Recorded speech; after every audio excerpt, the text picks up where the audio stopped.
Millionaire hires a pretend date for his ex's party, only to watch her steal every heart. Hello, everyone. Before we dive into today's story, I have a small favor to ask. Please hit that subscribe button and turn on the notification bell so you will never miss our newest dramatic stories. It only takes a second. It is completely free, and it helps us so much in creating more emotional and cinematic tales for you. Your support truly means the world to us. And now tell us, where are you watching from? Drop your city or country in the comments below. Thank you. And let us begin today's story. The night rain drummed softly against the glass walls of the Cross Tower, 70 floors above Manhattan. Inside, the office lights glowed like a city of their own. Ethan Cross stood alone by the window, his reflection staring back at him, flawless suit, tie perfectly knotted, expression unreadable. In his hand, a gold-trimmed invitation caught the light. The name embossed across it made his jaw tighten. Engagement party of Victoria Hale and Charles Beaumont. Victoria, his former fiancée, the woman who once promised him forever, then walked away for a man with a bigger empire. Ethan's mouth curved in something that was not quite a smile. He tore open the envelope, scanned the words, and exhaled slowly. His assistant, Olivia, knocked gently before stepping in. "Sir, the RSVPs for the charity gala are ready for your signature." He did not look away from the window. "Cancel my appearance." Olivia hesitated. "Cancel? But you were on the board." He finally turned, voice calm but sharp. "Victoria's engagement party is on the same night. I will attend that instead." Her brows lifted. "As a guest?" Ethan picked up the invitation again, his thumb brushing the embossed gold. "Not alone. Find me someone who looks the part. Elegant, well-mannered, and quiet." Olivia blinked. "You want to hire a date?" He met her gaze without flinching. "A pretend one. This is business." Outside, thunder rolled over the skyline, mirroring the heaviness in his chest. Across the city, in a cramped art classroom that smelled faintly of paint thinner and rain, Maya Brooks was scrubbing brushes in the sink. Her hands were stained with color, her hair tied up in a messy bun. The last group of kids had gone home hours ago, leaving only the echo of laughter and the hum of a flickering light. Her phone buzzed on the counter. A notification from her landlord. Final notice. Payment due tomorrow. She swallowed hard, turned off the faucet, and leaned against the counter. Teaching art had never made her rich, but it gave her purpose until the community center announced its budget cuts. Tomorrow would be her last day. When she opened her email, one message stood out. Professional companion needed. 1 evening. High compensation. Discretion required. Her eyes widened at the pay rate. $5,000 for 1 night. She laughed under her breath. "It sounds insane." Then quieter. "But I need it." She clicked apply. Back in his office, Ethan reviewed the contract Olivia had drafted. No personal questions. No touching. No emotions. Appearance only. He signed his name in bold ink. For him, this was control. Revenge wrapped in charm. But somewhere in that same city, a woman who painted hope for children was about to walk into his life, and neither of them had any idea that a single night of pretense would change everything. Outside, the rain kept falling, washing the city clean for whatever story would begin next. The next afternoon, sunlight poured through the windows of a downtown cafe, catching the steam rising from rows of coffee cups. Maya Brooks sat at the corner table, her worn sketchbook resting beside a paper cup that had long gone cold. She kept checking her phone every few seconds, wondering if the message she had answered was even real. The email had said only, "Interview, 4 p.m., Cross Enterprises. Dress appropriately." She had borrowed a blazer from her roommate, pinned her hair neatly, and arrived early. Still, her heart beat too fast. It was not until a woman in a navy suit approached that she realized this was it. "Miss Brooks?" the woman asked with a polite smile. "I am Olivia Hart, Mr. Cross's assistant. Please follow me." They stepped outside into the waiting black car. The city flashed by in blurred reflections, glass towers, yellow cabs, the rhythm of a world far richer than hers. Maya clasped her hands in her lap, trying to steady them. When the elevator doors opened on the top floor of Cross Tower, the air itself seemed different, cooler, quieter, scented faintly of leather and oak. Olivia gestured toward a set of glass doors. "He is expecting you." Maya stepped inside. Ethan Cross was standing behind his desk, tall, composed, the skyline glittering behind him. He turned when she entered, his expression unreadable. "You are Maya Brooks," he said. His voice was calm, but carried authority that filled the room. "Yes, sir," she managed. He motioned toward the chair opposite him. "Sit." She obeyed. He studied her for a moment. "You applied for a temporary position. I assume you understand the requirements?"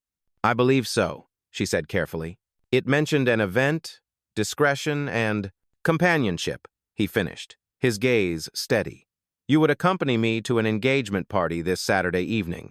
Your job is simple. You will be introduced as my date. You will remain composed, polite, and silent unless spoken to. You will not discuss this arrangement with anyone. Do you understand?" Maya blinked. "You mean, pretend to be your girlfriend?" "That is correct." Her stomach tightened. "Why me?" Ethan leaned slightly forward, fingers steepled. "Because you do not come from this world. You are not a model, not a socialite, and you will not attempt to use this for attention. You will look authentic. That is what I need." She hesitated. "And if I say yes?" He opened a folder and slid a document across the desk. "You will receive $5,000. The event will last no more than 4 hours. The car will pick you up at 6. Sign here." Her eyes moved over the neat lines of legal language. She could hardly believe it. $5,000 for pretending.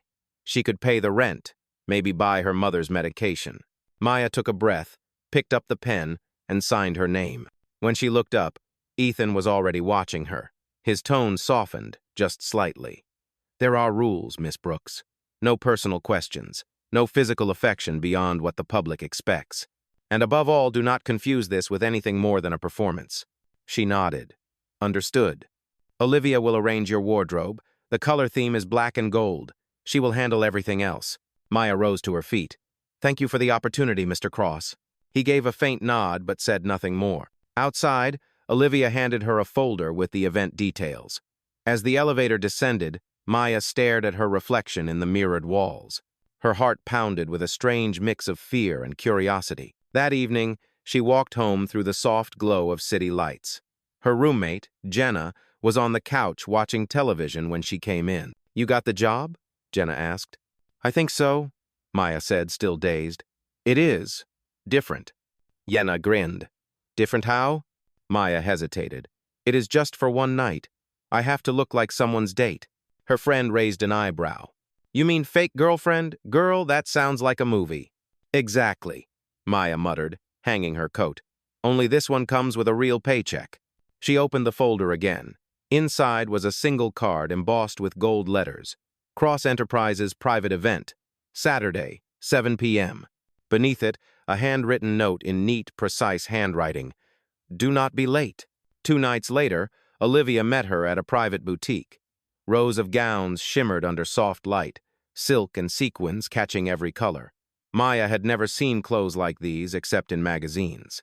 Olivia handed her a sleek black dress with delicate gold accents. "Mr. Cross approved this one." Maya's reflection took her breath away. The fabric hugged her shape perfectly, elegant yet simple. She almost did not recognize herself. When she stepped out, Olivia smiled faintly. "Good, you will do fine. Remember, confidence is half the illusion." Maya laughed nervously. "I will try." Back at the tower, Ethan stood by the window once again, gazing at the storm clouds rolling over the Hudson. He had thought this arrangement would feel satisfying, a tidy act of revenge. Yet, as he imagined walking into that ballroom with a stranger on his arm, he felt something else. Curiosity. And for the first time in a long while, the perfect control he lived by began to tremble, just slightly, like the edge of glass before it breaks. Saturday arrived, dressed in gold, light, and nervous hearts. The Cross penthouse overlooked the city like a glass ship floating above Manhattan. Inside, every detail was immaculate: the marble floors, the scent of cedar and rain, the faint sound of jazz humming from hidden speakers. Ethan Cross adjusted his cufflinks in the mirror, his expression composed, his movements precise. But beneath that calm surface, something restless moved. A knock sounded on the door. Olivia's voice followed softly. "Sir, Miss Brooks has arrived." Ethan turned. "Send her in." The door opened, and for a moment, silence filled the air. Maya stepped inside, her black and gold gown catching the light with every movement. Her hair fell in soft waves, her eyes uncertain but bright. For someone who claimed she did not belong in this world, she carried herself with quiet grace. Ethan found himself staring longer than he should have. "You look suitable," he said finally. Her lips curved into a nervous smile. "Thank you, I think." He offered his arm. "Shall we?" They descended through the private elevator, the air thick with the unspoken. Maya held her small clutch tight, glancing once at their reflection in the mirrored wall. He looked every inch the powerful man she had seen on television. She, on the other hand, still felt like an intruder in borrowed silk. The car glided through the city, headlights cutting through drizzle. Ethan remained silent, scrolling through his phone, his face calm but distant. Maya finally spoke. "You do not have to pay me if you change your mind." He looked up, surprised. "Why would I change my mind?" "Because this feels wrong," she said quietly, "pretending to be something we are not." He studied her face for a moment, then replied evenly, "Everyone pretends, Miss Brooks. Some of us are just better at it." The rest of the ride passed in silence. When they arrived at the Beaumont estate, cameras already flashed near the entrance. Chandeliers blazed through tall windows, laughter echoing from the grand hall. Ethan stepped out first, then turned to offer his hand. "Remember," he said, his voice low, "smile, stand close, and let them believe what they want to believe." She placed her hand in his. His touch was warm, steady. The moment their fingers met, photographers surged forward. Inside, the ballroom gleamed with crystal and champagne. The music swelled as guests turned to see the couple entering. Murmurs rippled through the crowd. "Is that Ethan Cross? Who is she?"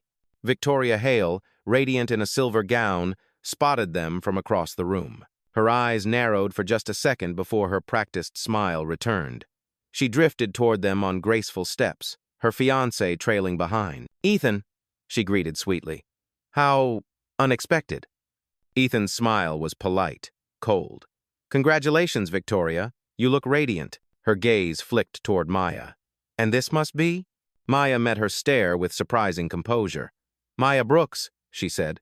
"It is a pleasure to meet you." Victoria's smile did not reach her eyes. Charming. Ethan always did have interesting taste. Maya felt the insult like a slap, but she kept her smile steady. "He certainly has good timing.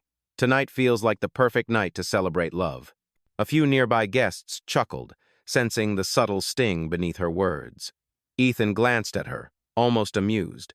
The woman who had seemed timid 2 days ago had just faced down Victoria Hale and walked away unshaken. Hours passed.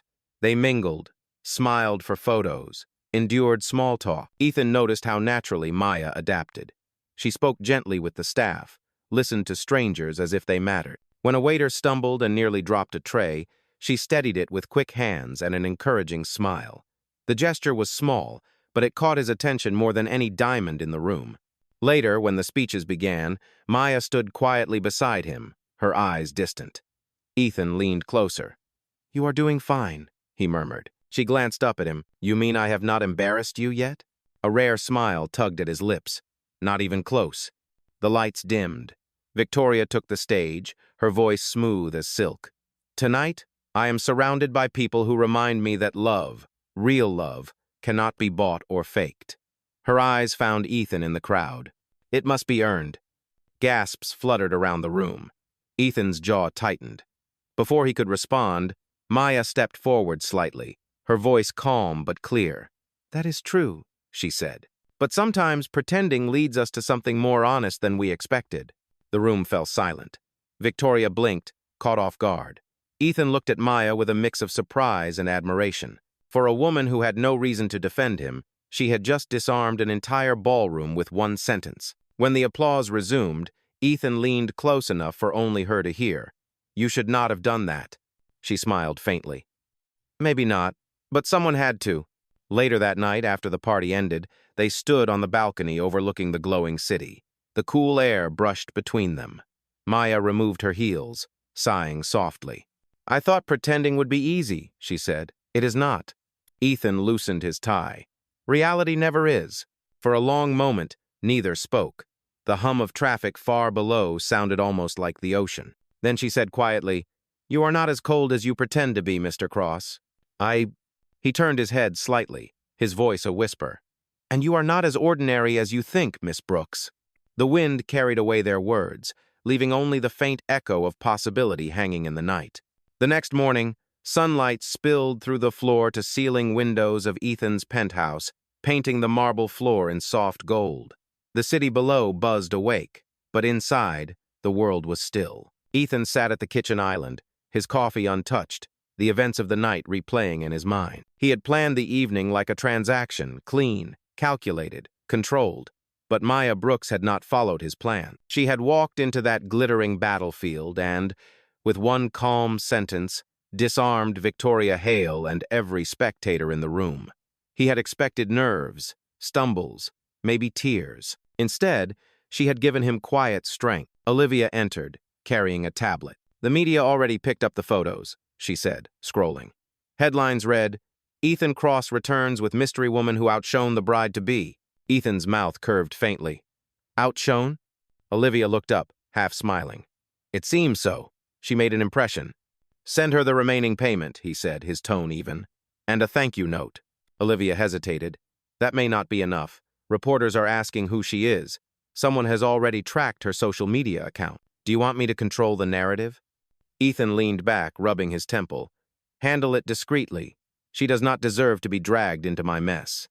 He paused, realizing how uncharacteristic that sounded. My mess. He was not used to seeing his life that way. Across town, Maya sat at her small kitchen table, scrolling through the same headlines on her cracked phone.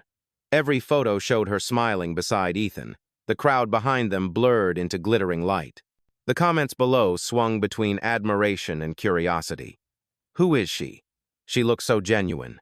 Is this Ethan Cross's new girlfriend? Her stomach twisted. She had done her job, nothing more. But now the world was talking as if she belonged to him. Her roommate Jenna burst into the room holding her laptop. "Maya, you are trending. You have literally gone viral." Maya groaned. "Do not say that word. I just want this to disappear." Jenna grinned. "Disappear? You looked amazing. You could start a fashion blog, maybe even—" "I just want to keep my head down and go back to teaching art," Maya interrupted softly. "That night was not real." But even as she said it, a small, unwelcome warmth rose in her chest, the memory of Ethan's voice on the balcony, quiet and honest in the dark. Her phone buzzed, a message from an unknown number. "Meet me at the Cross Gallery, noon, EC." She hesitated, then sighed. I should at least thank him. The Cross Gallery was a private showroom attached to the company's headquarters, a space filled with modern art and silence. When she arrived, Ethan was already there, standing before a massive abstract painting. He turned as she entered, expression unreadable. "You came," he said simply. "You asked," she replied. He studied her a moment. "I wanted to thank you for last night.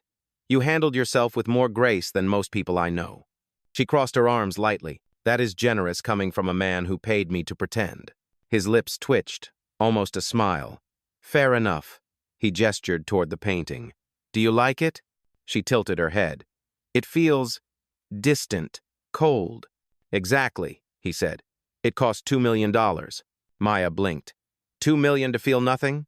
Ethan glanced at her, a flicker of amusement in his eyes. "Welcome to my world." For a moment, they stood in silence, the hum of the city muffled by thick glass. Then he spoke again, quieter this time. "You were right, last night. Pretending is easy until it is not." She frowned slightly. "Meaning?" He met her gaze. "Meaning, you made it hard to remember it was supposed to be fake." Maya's breath caught. The honesty in his voice left her unsteady. "Do you say that to all your employees?" "I have never said it to anyone," he admitted. "Which is precisely why it bothers me." Before she could answer, Olivia appeared at the doorway, her tone urgent. "Mr. Cross, we have a problem. Someone leaked the contract." Ethan's composure vanished. "What?" "It is online," Olivia continued. "A gossip outlet published screenshots. They know she was hired. They know the amount." Maya's face went pale. "My students, my family, they will see this." Ethan's voice hardened. "I will handle it." But the damage was already spreading. Within an hour, the story was everywhere. Ethan Cross's date for hire, the $5,000 girlfriend. By evening, paparazzi had gathered outside Maya's apartment. Flashing lights, voices shouting her name, questions slicing through the air. She hid behind the curtain, trembling. Her phone buzzed again. "Stay inside. My driver is on the way." 15 minutes later, Ethan's car pulled up to the curb. He stepped out, ignoring the cameras, and opened her door. "Come with me," he said. Inside the car, the chaos faded behind tinted glass. Maya turned to him, voice shaking. "Why would you do this to me? You said it was simple. 4 hours, a few smiles, and done. Now my life is a headline." Ethan's jaw tightened. "I did not leak it." "Then who?" He stared ahead, his expression darkening. "Victoria." Maya's breath caught. "Your ex?" He nodded slowly. "She has connections with the press. She wanted to humiliate me, but she dragged you down instead." Maya turned to the window, tears slipping silently down her cheeks. "I should never have said yes." He reached for her hand but stopped halfway. "Maya, I will fix this." She pulled her hand away gently. "Some things cannot be fixed with money, Mr. Cross." The car rolled on through the city lights. Neither of them spoke again. Outside, cameras flashed like lightning. But inside, the silence was louder, two people caught between a lie and a truth that neither of them had expected to feel. Rain swept across Manhattan like a gray curtain the next morning. Ethan Cross stood in his office, staring at the storm that blurred the skyline. His phone vibrated again and again, but he ignored it. Every news outlet in the city had his name splashed across their front page. Millionaire CEO exposed for hiring fake girlfriend. The tone ranged from scandal to mockery. He could take the ridicule, but the thought of Maya's face on every headline made his stomach twist. Olivia entered quietly, setting a stack of printed articles on his desk. "It is getting worse. They found out where she works. Her school closed its comments section, but people are leaving messages on every platform. Some are cruel." Ethan's voice was low. "Pull every post you can. Send a cease and desist to the top outlets." "We already did," Olivia said. "But it will not stop the gossip. The story has gone viral. Everyone wants to know who she really is." He closed his eyes briefly. "Then we give them the truth." Olivia frowned. "You mean a public statement?" "I mean a press conference," he said firmly. "Today." Across the city, Maya sat at her mother's small apartment, watching the same headlines scroll across the television. She had stayed there overnight, hiding from reporters. Her mother, frail but kind, reached for her hand. "People will forget," her mother said softly. "News moves fast." Maya shook her head. "Not this kind of story.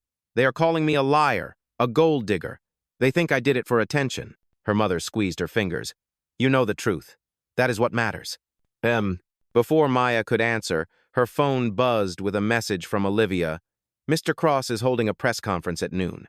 You may want to watch." Maya's chest tightened.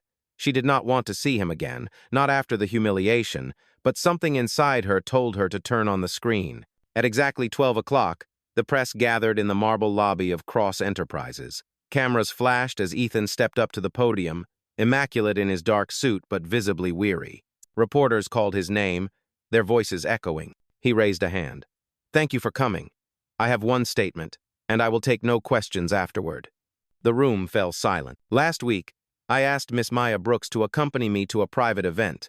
I paid her because I did not want to attend alone. It was a business decision, not a personal one. The contract was confidential, but it was leaked without her consent. She has done nothing wrong. She is not a fraud, and she is not the villain in this story. I am." Murmurs spread through the crowd. Ethan continued, his tone steady but his eyes fierce. "If anyone should face judgment, it is me. I used someone kind and honest to protect my pride, and I am deeply ashamed. I ask that the media and the public leave her alone." He stepped away from the podium, ignoring the barrage of questions. Olivia met him at the exit. "That was bold," she whispered. Ethan replied quietly, "It was the truth." Hours later, Maya's phone buzzed non-stop. Friends sent messages, her students posted supportive notes, and even strangers wrote comments of sympathy. The headlines began to change. "Ethan Cross takes responsibility. Public apology stuns media." Still, she felt hollow. She turned off her phone and stepped outside into the cool drizzle, walking aimlessly until she reached the city park near her old classroom. The air smelled of wet earth and rain-soaked leaves. She sat on a bench, staring at the gray water of the fountain. Then she heard a familiar voice behind her. "You chose the same park." She turned. Ethan stood a few feet away, holding an umbrella. His hair was damp, his expression uncertain for the first time since she had met him. "I wanted to see you," he said simply, "but I will leave if you tell me to."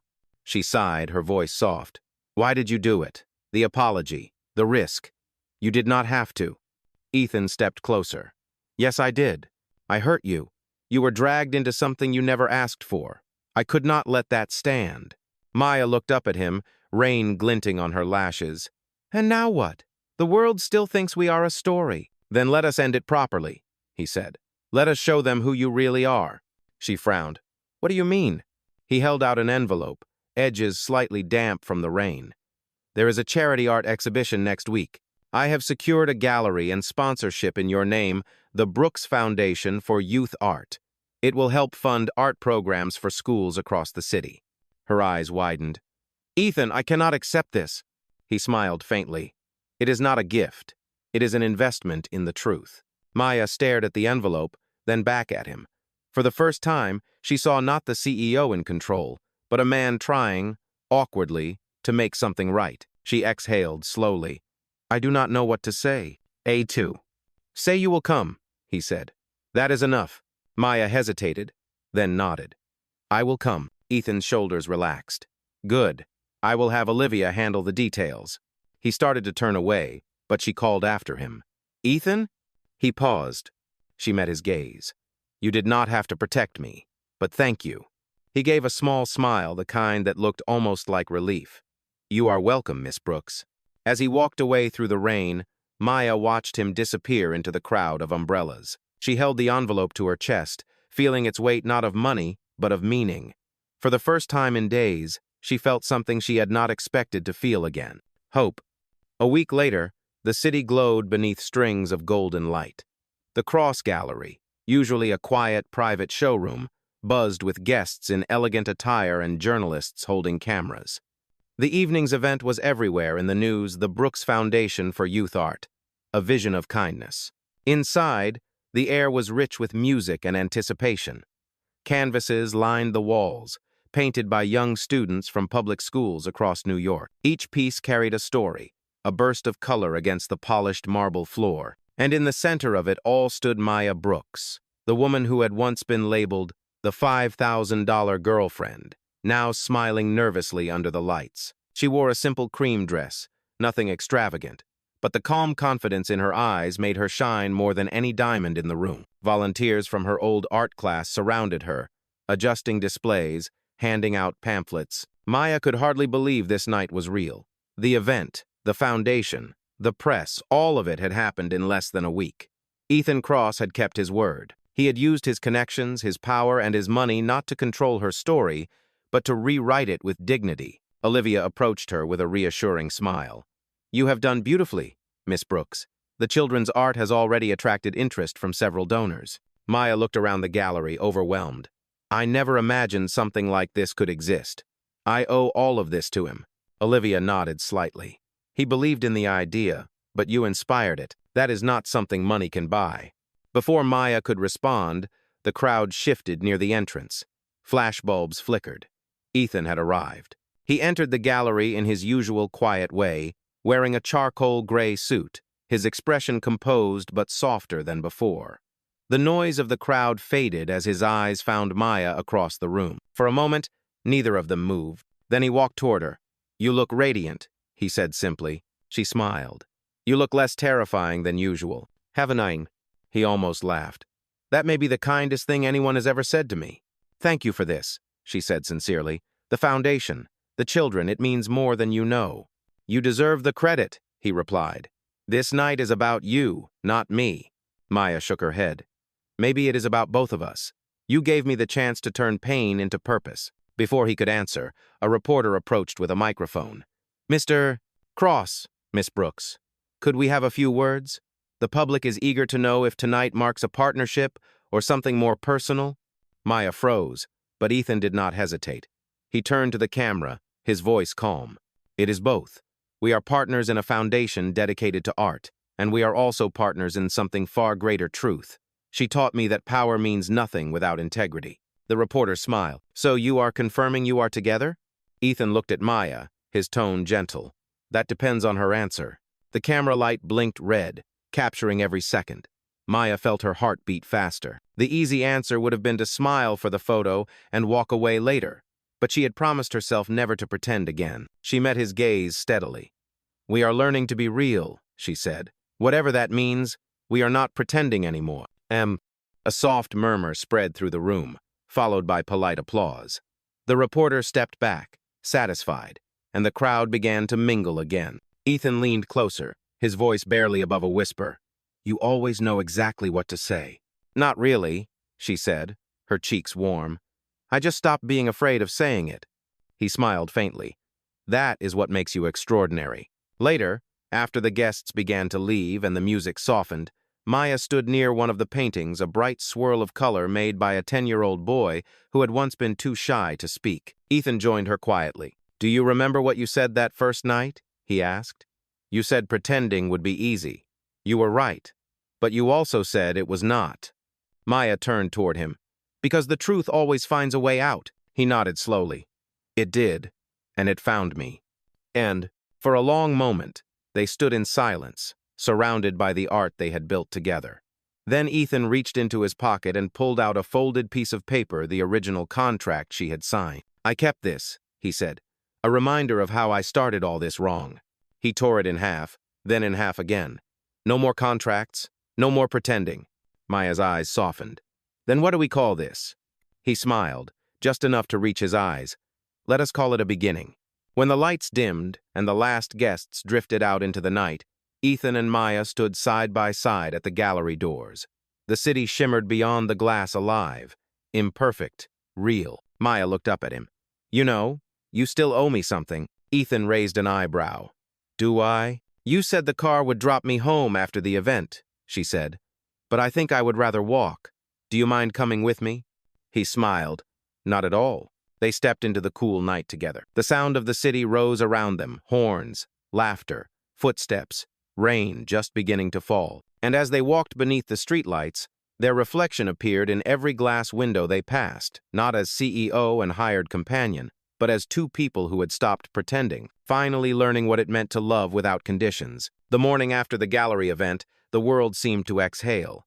Newspapers no longer used the word scandal beside Ethan's name. Instead, the headlines read, "From Contract to Compassion, Ethan Cross funds City Art Revival." The photos showed Maya surrounded by children, her smile soft and genuine. In the penthouse, sunlight poured over stacks of donation pledges and thank you letters. Ethan stood by the window, reading a note written in uneven handwriting. "Thank you, Mr. Cross. I never thought I would have my own paint set." The message was signed by a child named Leo, one of the first students from the new foundation. Ethan folded the letter carefully, as if it were something fragile. Olivia entered with 2 cups of coffee. "You did it," she said quietly. "Public opinion has shifted completely. People are calling this your redemption." He accepted the cup but shook his head. "It is not redemption, Olivia. It is responsibility." She smiled faintly. "Still, it looks good on you." Ethan chuckled softly, the sound rare and almost unfamiliar. "Maybe that is because of her." Olivia's eyes softened. "Then do not let her go." Across the city, Maya was back in the art classroom she loved.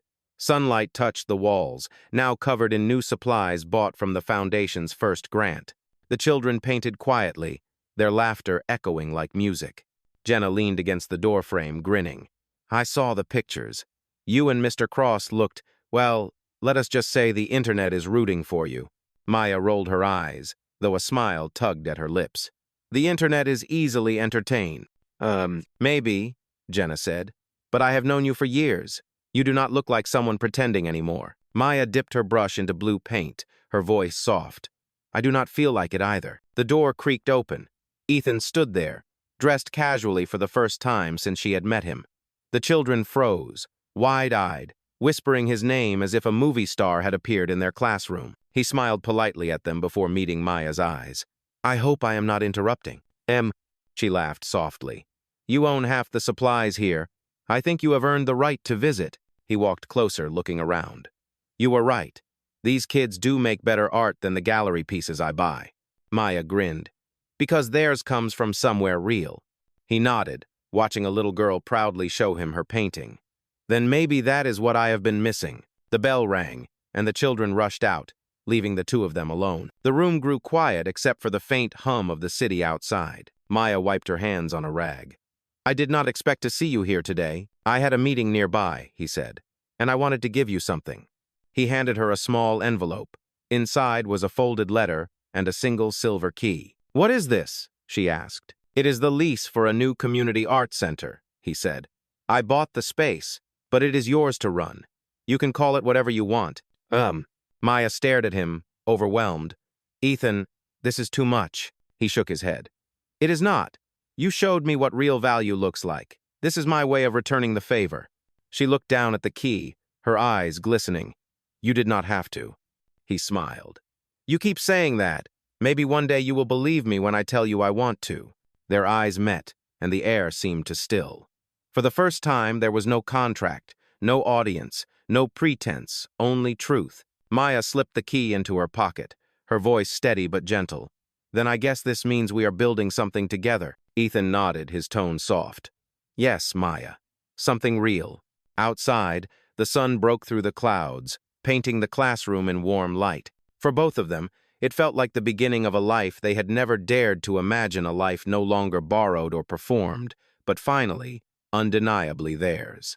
Weeks passed, and the new community art center began to take shape. What had once been an empty warehouse near the Hudson River was now filled with light, laughter, and color. Maya worked tirelessly with her students and volunteers, painting murals, setting up easels, and turning cold concrete walls into a place that breathed hope. Every few days, Ethan visited quietly. He would stand in the doorway in rolled-up sleeves, offering to help lift boxes or hang canvases. It always made the children giggle, seeing the once intimidating billionaire climb a ladder with paint stains on his shirt. Maya teased him for it constantly, and he never seemed to mind. One afternoon, as the final mural neared completion, she found him standing alone, studying a painting of a sunrise. It was a swirl of orange and gold, with faint outlines of two figures walking side by side. She approached him softly. One of the kids painted that. She said it is about second chances. Ethan smiled faintly. She is wiser than most adults I know. Maya folded her arms, watching him. You have been here every day this week. Are you sure your company still remembers who runs it? He chuckled quietly. Olivia is managing fine. For once, I do not feel the need to control everything. Maya raised an eyebrow. That is progress. He looked at her then, his gaze steady. You did that. You reminded me what life looks like outside the walls I built for myself. Her heart softened. I just painted the walls. You tore them down. The silence between them felt warm, filled with things neither dared to name. Then Ethan's phone buzzed. He glanced at the screen, and his expression shifted. It is Victoria. Maya blinked. Your ex? He nodded. She wants to meet. She said it is important. Maya's voice was calm, but her stomach nodded. Do you think she is planning something? Ethan slipped the phone back into his pocket. It does not matter. Whatever this is, it ends today. That evening, Ethan met Victoria at an upscale restaurant downtown. She looked as flawless as always, her smile sharp and polished. I see you are still making headlines, she said, stirring her wine. Charity events, art centers. It is a good look for you. He leaned back, unimpressed. Why am I here, Victoria? She sighed, feigning sadness. You always were impatient. Fine. I wanted to apologize. Things ended badly between us. Ethan gave a small nod. They ended truthfully. That is enough. Her tone hardened. You are really serious about her then? The art teacher? He met her gaze without hesitation. I am. Victoria's mask slipped for just a moment, her voice cold. Then you deserve what is coming.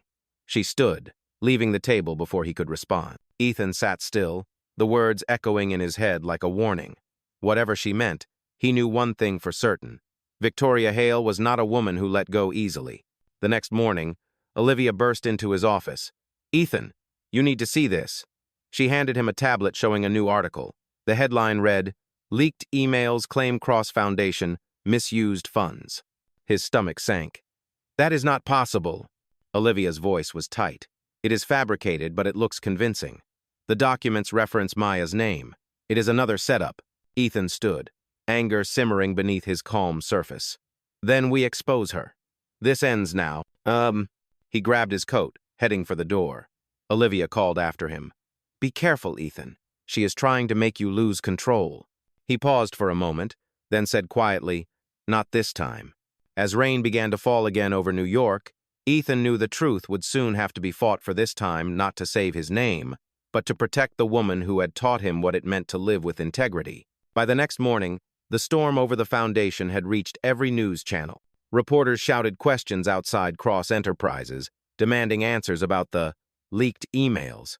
Inside, Ethan and Olivia worked non-stop, tracing the documents back to their source. It did not take long to find it an encrypted file sent from Victoria Hale's corporate server. Ethan read the evidence in silence, then looked at Olivia. Send it to legal. I want a public statement ready within the hour. Olivia hesitated. Are you sure you want to go public? This could ruin her. He nodded firmly. She made her choice, but this time, I will do it the right way. Across town, Maya arrived at the art center early. She had seen the headlines and felt the familiar weight of fear pressing on her chest.